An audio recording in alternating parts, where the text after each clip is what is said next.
A former female priest who spent more than 2 decades in the Episcopal Church is now speaking out after being defrocked because she embraced another faith.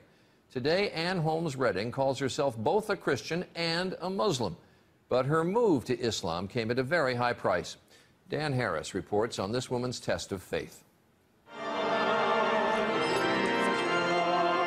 Ann Holmes Redding was an Episcopal priest for 25 years until a radical test of faith. Several years ago, while she was mourning the death of her mother, she was trying out an Islamic meditation technique that she'd learned in an interfaith class. And that, she says, is when it happened. It came with such clarity and such power that I could understand it as nothing else but an invitation from God. In fact, she says it was Jesus himself who led her to Islam. You think Jesus led you to become a Muslim? Yes, yes.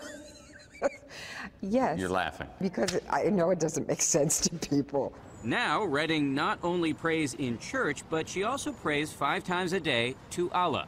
In Islam, Jesus is viewed as a prophet.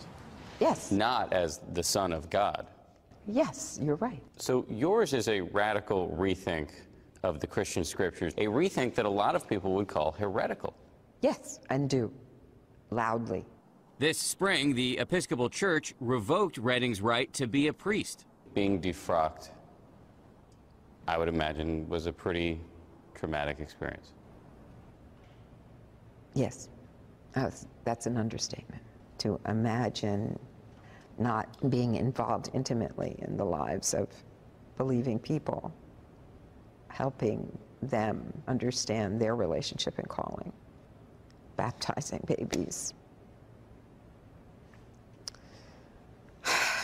It's a big loss. It's a huge loss.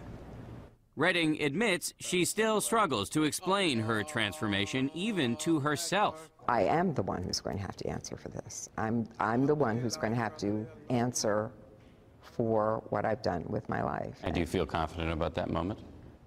It's in the best of hands. Dan Harris, ABC News, New York.